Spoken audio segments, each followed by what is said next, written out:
What up? What up? Thanks for hanging on the YouTube channel.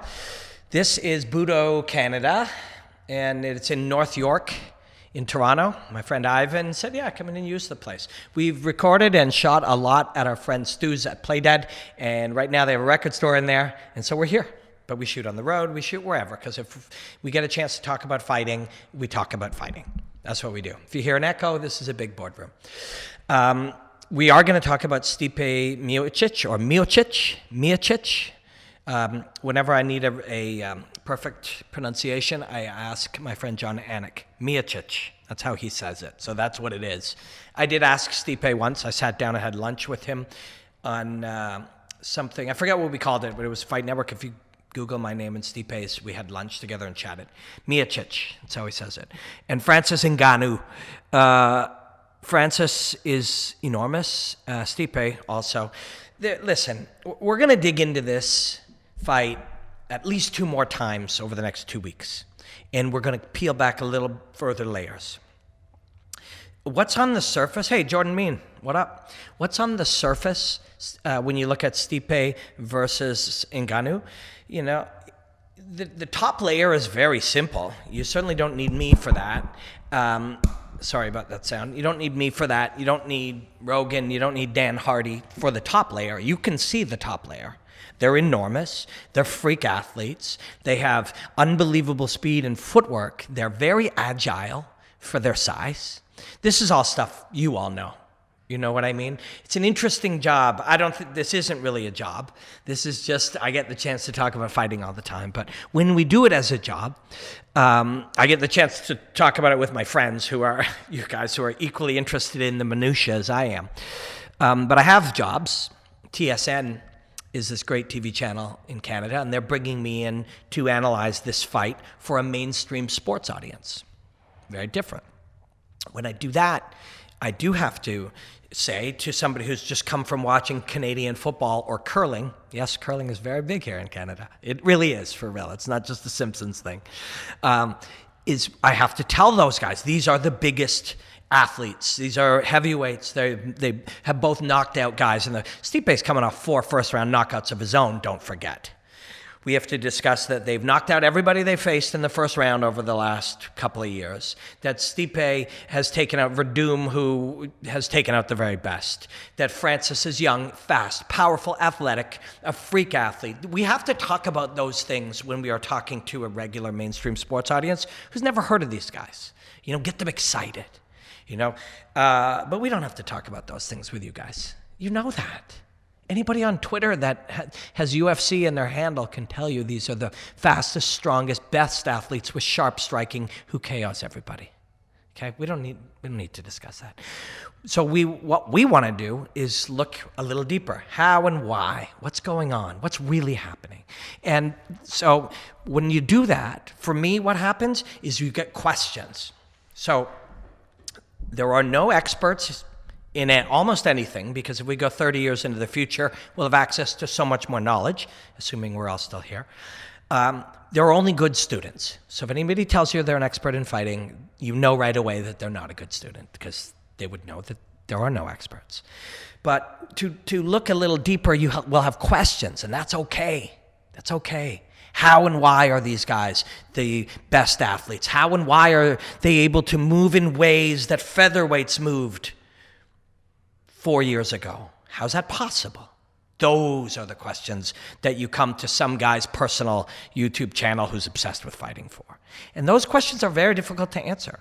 A lot of it is rooted in how you train athletes, especially when they're young.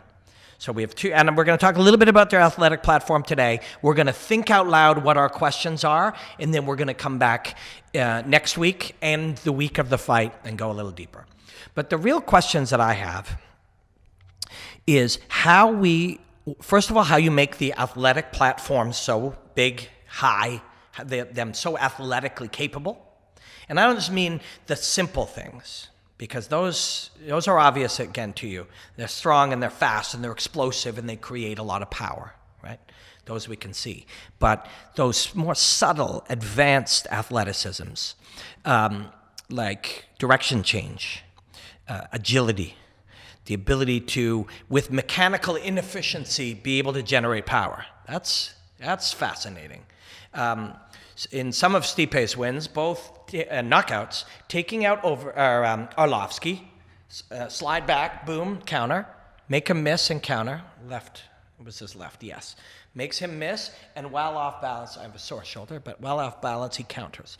And then the second one behind it, both of that as he shifts his weight, you would look at anybody in 2012, a great and high-level coach, athletics coach, and he would say, that's mechanically inefficient. And his answer would be, so what, I knocked that guy out. But it's further than that now. We understand that things that we thought were right and wrong are not necessarily right and wrong anymore. And so what you see happen is somebody will say, never throw your punch this way. And then nobody will. And I'm talking generalities here. Nobody will. And then one day someone does, and it works. The first response that the machine, the audience, and even some of the people deeper in it will have is, well, that only works for him. You saw it with Conor. Well, Conor has, inhuman power. Or Ngannou, well, sure, only he can do it. Or Dominic Cruz, well, it works for Dom, but, that's unique to him. How or what? The best students, coaches that are students of the game, do not do that. They don't dismiss it. Well, it works for Dom, but my guy could never do it. Dom once couldn't do that. Dominic Cruz once couldn't move that way. He learned to move that way. Right? Francis Ngannou once couldn't combine direction change and the way that his upper and lower body connect in ways that he could generate power. He couldn't always do that. Once upon a time, he was a big guy who threw an awkward punch. He learned to do that. So people will dismiss sometimes, well, that works for him, but that's rarely the case. It's rarely the case. So the people who are training the great heavyweights now, and this is the other thing that happens, I'm all over, this is my nature, is when we see something, in most sports, it becomes instantly possible, okay? The comparison, Tony Hawk did, 4 revolutions, Mark, do you know? 1080. The 1080. Nobody could do it. You can't do it. It can't be done. Can't be done. Then Tony Hawk does it. It's done all the time now. 14-year-olds are doing it on YouTube. Probably 8-year-olds are doing it on YouTube. I thought it was impossible. People didn't go, well, it works for Tony Hawk, but the rest of all other humans can't do it. No, it became possible. And when you look at the footwork, the movement, the ability to pivot, shift weight, the drive off and direction change that Stipe has, some would have looked at it and said, well, Stipe can do that, but other heavyweights can't. Oh. Well, now Francis Ngannou can. This is the new look heavyweight. But it's also just the heavyweight. They're all capable of doing this. Now, having said that, if you go back 3 or 4 weeks on the YouTube channel, I sat down with Fernand Lopez, who is Francis's coach. And he talked about how so this is the dichotomy. And when we're talking about being a good student, learning something I find to be very challenging, but also very freeing and very powerful, and it will help you advance in your thinking of anything in life, is the ability to hold 2 conflicting concepts in your mind simultaneously.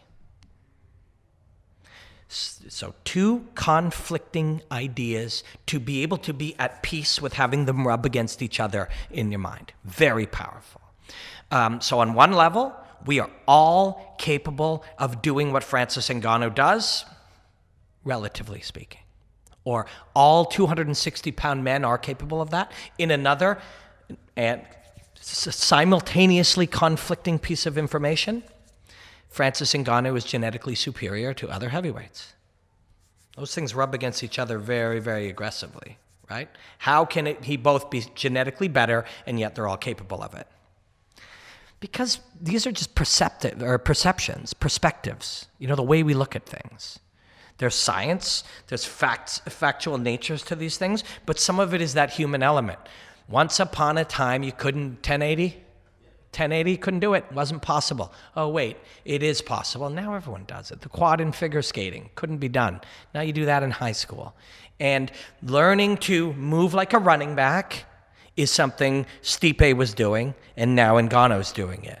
And once we get 2 Are we going, well, nobody can do it except for these two? Also, they come to it in two very different ways.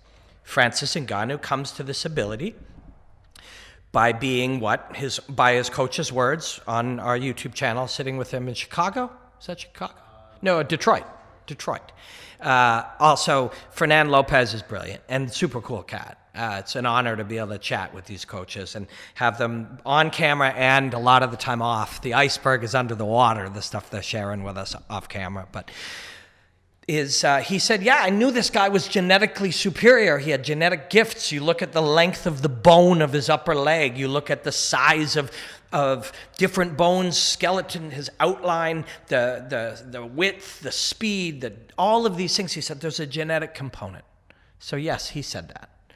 Is that true of Stipe Miocic? Miocic? Thanks, John Anik. Miocic? Well, when he and his coaches, he himself and his history says they're both capable of these incredible things. Just because we're compelled by Ngannou doesn't mean that Stipe hasn't also knocked out 4 guys in a row all in the first round. Doesn't mean Stipe hasn't laid out these guys. Doesn't mean Stipe doesn't move in unbelievable ways. He does. This isn't a one-man race. This is a two-man heavyweight race right now when it comes to athletic platform and their ability to express these tools, weapons, and physical movements, right? It's a two-man race. That's real. But they're not the same. On one level, Fernand says, this man's genetically superior. He learns quicker. He has the ability to almost in a photographic reflex way see something and learn it, and then he explores its movement. Fascinating. On the other, Stipe says, and the people who worked with him say, the reason he's so good is because from a very, very young age, he did many different sports. That through the confusion of his body to have to adapt to baseball and football and track and all of these different sports, you see what we're looking at? The argument, Francis Ngannou is the argument that it is genetic. There's a book called The Sports Gene. And on the other one, in Stipe's case, there's an argument that it's environmental.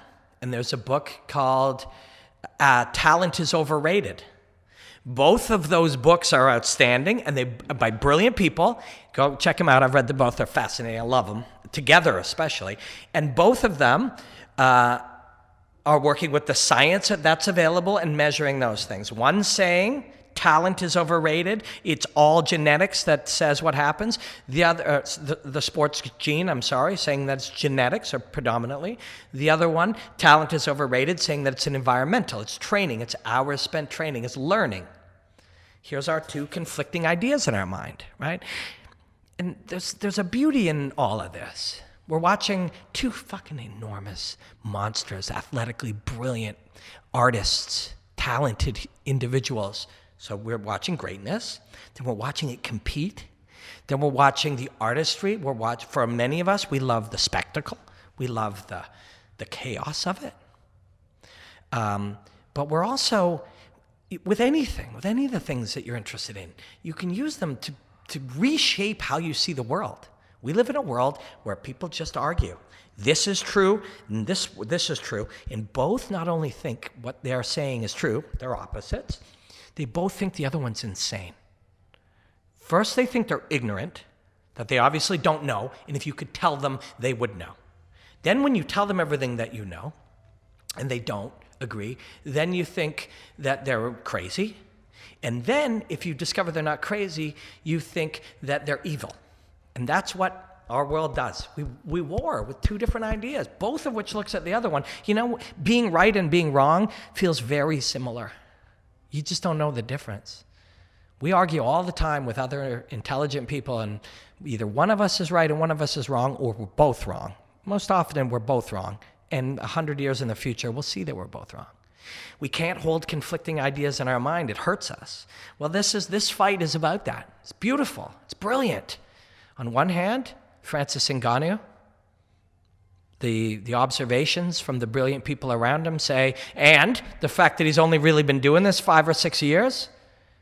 Dude worked in like the sand mines And then he was homeless in the biggest city in Cameroon and then went to France, went to Paris, where he went into gyms and said, I'm homeless, I'm not looking for a handout, I just want to learn to box because I think I could be the champion, or I will be the champion.